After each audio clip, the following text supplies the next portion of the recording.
Sou do clube tantas vezes campeão, fascina pela sua disciplina, o Fluminense me domina, eu tenho amor ao tricolor.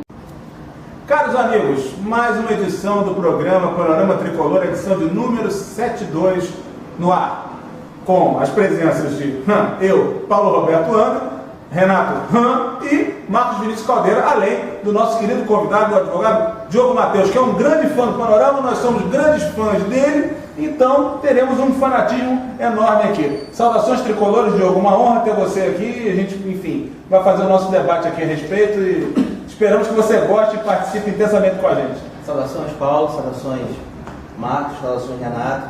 É um prazer receber esse convite para a gente tratar do Fluminense, né, de modo geral, da rodada de final de semana, né, do jogo contra o Atlético Mineiro no meio de semana e tratar, claro, né, do grande jogo de 95, do grande Fla-Flu que ocorreu. Pois é, falando nisso, nessa semana ainda você acompanha um especial que a gente vai fazer sobre 1995 com o Diogo, que estava lá, viu tudo com toda a sua juventude, ou seja, mais um dos nossos queridos torcedores que acompanhou o maior jogo de todos os tempos e o maior gol de todos os tempos. Então, vamos falar do maior galã do Panorama de todos os tempos. Ele está aí, mas agora ele está muito sério, garotas, vocês não podem abordar porque ele é um homem sério e casado e namorado, quer dizer, Marcos Vinícius Caldeira. O maior galã do Panorama. Ah, cara, saiu, agora vai. Boa noite. Sim. Felizes com o empate contra o Atlético e a vitória sábado, principalmente porque o time agora realmente está jogando com raça, com luta e muita disposição. Se a técnica ainda não é aquela das melhores, mas pelo menos luta e disposição não está faltando esse time do Fluminense. Falando em galã, a gente vai comentar sobre o Fluminense 1, Bahia 0. Tem que se ressaltar que houve comentários a respeito de que o Fael era o verdadeiro galã em campo, o jogador mais bonito do futebol brasileiro. O Rodson que disse. Bom, e falando em galã, estamos aqui com o Renato Ram, né? O internacional Renato Ram, que vai dar sua palavra, suas considerações iniciais. Boa noite a todos. Eu estou muito engraçadinho hoje, não é isso? Hoje Estou numa fase aí que... Hoje não é presta não, né? Não. Sobre o jogo do Fluminense com o Bahia, eu digo que basta para o Fluminense jogar um tempo só. O primeiro tempo não jogou praticamente nada e no segundo decidiu. É nisso, é jogo de um tempo só. Bom, tudo bem. Mas eu não sei se vai ser consenso na mesa, eu creio que alguns se aproximem dessa minha observação. Apesar de não ter feito um primeiro tempo brilhante e um segundo tempo com uma enorme pegada, uma enorme vantagem, batendo firme até conseguir fazer o gol, parece fato que desde a partida contra o Atlético Mineiro, o Fluminense mudou de postura, mudou para muito melhor. Mudou com pegada, mudou com atitude, mudou com velocidade, né? Mas eu acho que no primeiro tempo ele não teve essa postura toda, não. Sim, mas eu não estou falando especificamente do primeiro tempo, estou dizendo o conjunto das duas partidas. Sim. Desde o jogo contra o Atlético, o Fluminense parece ser outro, né? Parece estar em outros ares. Claro, vão ter oscilações ainda, o time é desfalcado, vão ter uma série de situações ainda a serem abordadas. Mas eu perguntaria, então, Caldeira, o que você achou? A gente olhando as duas partidas, claro que a vitória contra o Bahia foi essencial e o ponto fora contra o Atlético também, mas o que você vê de melhor nesse momento rápido, né? Nessa semana do Fluminense, que ele sai de uma tremenda crise para um momento de reação? Cara, uma coisa aconteceu lá dentro, cara. Porque eu saí do jogo Fluminense Santos realmente triste, assim, o time totalmente sem sangue.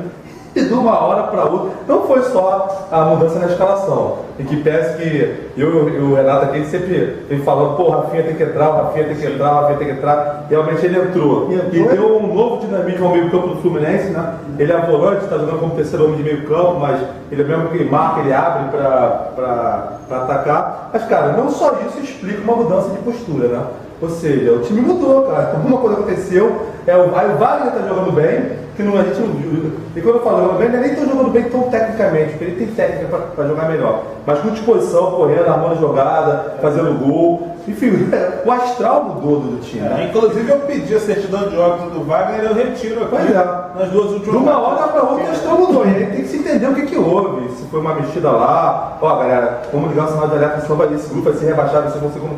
o time como rebaixado, tem envolvido grana, a postura mudou, cara, alguma coisa mudou. Agora, sobre o Fluminense, digamos assim, novo Fluminense, eu nem quero falar novo, porque ele já queimou a língua uma vez quando o Fluminense conseguiu ganhar o Cruzeiro na estreia do Luxemburgo.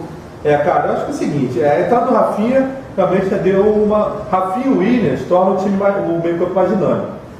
O Rafinha tem boa técnica, o William não tem essa técnica toda, mas tem... Mas o William é ousado, né? É ousado, Ele arrisca. E aí, com isso, cara, o Edinho ficou menos sobrecarregado. Aí o Edinho, menos sobrecarregado, ele consegue fazer o papel dele, que é o de combater ali o meio campo. Como você quer dizer que o Edinho ficou menos sobrecarregado, porque agora ele toca menos na bola? Não, porque, cara, não adianta querer esperar do Edinho que o Rafinha é o meio fala. Mas eu concordo, eu já dei essa opinião. Eu acho que o perigo do Fluminense é Edinho tentar ficar passando o que ele tá todo. Olha só, eu queria dizer o seguinte, o Diogo estava ali rindo, eu quero saber, você está rindo de quê, Diogo? Do Edinho? Fala pra gente. Porque assim, na verdade eu acho que o Edinho, ele, né, não joga em pedra em mim, mas eu acho que o Edinho, às vezes, ele é muito massacrado. Ele é um jogador técnico? Não é. Não tem a menor dúvida que ele não é um jogador técnico, ele tem dificuldade de dar um passe de 2, 3 metros, entendeu? É realmente assim, é complicado quando a bola passa por ele. Mas eu acho que nesse momento de renovação do Fluminense, né, de saírem muitos jogadores, saiu o Thiago Neves, saiu o Wellington Nem, saírem jogadores, e a gente está num momento de transição, eu acho que para a garotada que está chegando, eu acho que ele é um jogador mais experiente, ele tem bagagem, né, ele já tem alguns títulos internacionais, então ele tem uma experiência que pode sim auxiliar de repente essa garotada que está chegando, e enfim, né, não digo de repente a gente ter resultados imediatos com relação a isso, mas eu acho que ele passa uma tranquilidade inclusive para o Rafinha poder avançar um pouco mais, de repente acompanhar o meio de campo, né, até nessa transição do meio de campo para o ataque, né, fazer enfim, né, posicionar melhor esses jogadores que têm uma técnica mais refinada. Não, eu diria o seguinte, não digo meia culpa porque não é o caso, eu também não massacraria o Edinho não, embora faça várias brincadeiras a respeito. Tem uma coisa do Edinho que é sensacional, a virada dele de trivela, quando ele distribui o jogo em determinado momento de liberdade, é sensacional. Acho que ele acerta 95% desses passes. Os outros não, mas esse tipo de passe ele é perito. Em profundidade ele até consegue, ele não consegue pertinho. Pode ser. A gente aqui, cara, no passado, enquanto uma galera massacrava o Edinho com o time caminhando pro título, se o Edinho ser importante, a gente defendeu o Edinho. Esse ano realmente estava muito mal. E outra coisa, cara, o Edinho é um cara que pode falar o que quiser dele, mas ele não se omite, não se esconde. O nego tá massacrando o cara lá, vaiando, o cara lá tá tentando, entendeu? Então eu acho que com essa entrada dos dois garotos lá, tirando um pouco da sobrecarga dele de ter que correr demais, ele consegue dar conta do recado. E só para finalizar a análise, cara, o Fluminense realmente não jogou muito bem no primeiro tempo, mas também teve luta. Isso é o mínimo que a gente quer. Então correu, batalhou. O Bahia também, o Cristóvão é um técnico que a gente tem que olhar com carinho, cara. Um cara inteligente, ele posicionou bem o Bahia para armar contra-ataque. Se aquele União Barro é um jogador um pouquinho melhor, a gente talvez tenha problema. No primeiro tempo. Nas infiltrações pela direita. Porque o Bahia marcava forte e o Fluminense tinha que ir para o ataque, porque precisava do resultado de qualquer maneira, e puxava o contra-ataque, só que o William Barros realmente... Você não acha que no primeiro tempo, se tivesse um vencedor, poderia ter sido o Bahia, não? Sim, isso que eu estou falando. Eu acho que agora do Bahia... O Fluminense chutou quem gol? Duas, três? Chutou em gol nenhum. E não acertou nenhum. Mas é bom também ressaltar o seguinte, várias das infiltrações do Bahia eram um impedimento. A torcida se assustou com a jogada já impedida, mas teve mais que o Fluminense. E aí o Luxemburgo, né, se mostra realmente um técnico de mexer bem no time, né? Ele viu que o Marcos Júnior, apesar da velocidade, ele estava muito preso na marcação por um lado do campo.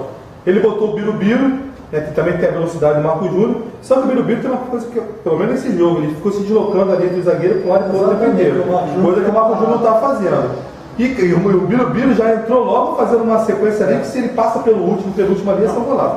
Eu ia fazer a fala completa. E o Felipe, eu achei que a substituição foi boa, né? O Felipe, cara, deu um outro... o Felipe ainda não é aquele Felipe, e nem vai ser por causa da idade, né? Mas você vê que num lance de lampejo, ele decidiu o jogo para bater uma falta rápida, né? E infelizmente o Samuel não estava bem, né? E o Vanderlei chegou, até que demorou a sacar o Samuel, até porque ele está querendo realmente preservar o Sócrates. O Vanderlei chegou a estar desesperado de perder mais jogador por lesão, então ele segurou o Sócrates até quando deu. O Samuel que entrou, deu chute e isso. Agora o legal é em relação a isso, que quando a torcida pediu o Sócrates, o Luxemburgo já tinha chamado ele, né? Quando começou a pedir, ele já tinha vindo. Para alguns, deu a impressão que fosse levar para a torcida, mas não foi, ele já tinha chamado. Você falou antes de Cristóvão, eu quero ressaltar aqui. Cristóvão Borges merece todas as dores dentro do Fluminense. Jogador que infla-flu, bota o zagueiro do Flamengo sentado no chão, acerta a bola no ângulo e ganha por 3-0 contra time de Zico, tinha que ter placa no Fluminense. Um dos maiores gols de uma história do Maracanã foi feito por Cristóvão em 14 de outubro de 1979.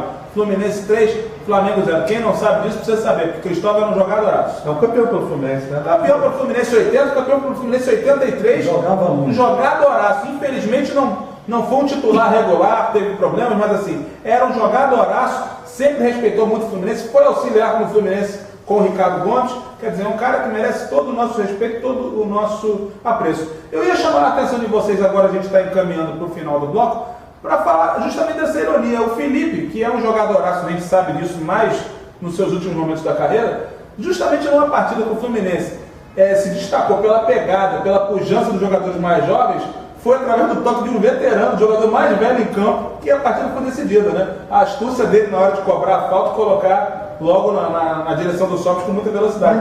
Como é que vocês encaram isso? Ainda bem que o Sobis já estava em campo. Se não tivesse, não acontecia a jogada. Mas talvez porque se o Sobis não estivesse em campo, o Felipe não teria dado passe, né? Pois é. A situação... E olhar bem, os 3 jogadores que entraram participaram do gol. Felipe, Sobis e Birubiru. Pois é, eu achei muito legal essa coisa de gol de rebote, né? O goleiro de pau, sempre com aquela emoção. Isso foi uma surpresa, porque foi muito rápido a batida, o Sobis chutou, o goleiro se assustou. Agora, de tudo, o que vocês acham que tem o maior destaque nisso aí? É a garra mesmo, a pegada do Fluminense nesses dias? Só queria ressaltar uma coisa. Claro, ninguém questiona a técnica que o Felipe tem. Baita jogador, sim, técnica refinadíssima, ninguém questiona isso. Agora a gente tem que ressaltar mais uma vez o trabalho do Xerém em relação a lançar novos jogadores, principalmente o Birubiru, que ele abriu espaço na defesa do Bahia, né? E isso deu possibilidade justamente de um cara que é o cérebro do meio do campo distribuir bem as bolas, né? E você criar jogadas. Claro, você tem o meio de campo certo. Se você não tiver um atacante que abre o jogo, que abre a defesa do Bahia, você não adianta ter um meio de campo cerebral, porque os atacantes não contribuem, ou o atacante que não presta atenção na linha de impedimento, que não era nem o caso do Bahia, né? Mas que precisa ter um atacante que também seja inteligente e tenha, enfim, entrosamento com o ataque. Pois é, acho que para jogar um cracaço como o Felipe já nos seus últimos momentos, tem que ter o máximo de jovens possíveis, ele correr o mínimo possível, se deslocar o mínimo possível e jogar até numa área restrita do campo. Agora, Paulo, eu acho assim, absurdo um jogador tomar cartão amarelo comemorar gol, cara. Cara, o gol é um momento ápice do futebol, é emoção. Cara, o cara pode fazer o que quiser, tirar a roupa, dar cambalhota, ir pra torcida. E o cara, um garoto novo, que fez um gol importante, comemora e depois toma cartão amarelo. Aí rola uma cotovelada no jogo, não acontece nada. É um contrassenso. No próximo bloco a gente ainda volta falando de Fluminense, a partida contra o Atlético Paranaense, ainda tem depois a partida contra a Portuguesa de Desportos, enfim, tudo mais por aí, a Bienal do Livro, daqui a pouco a gente retorna.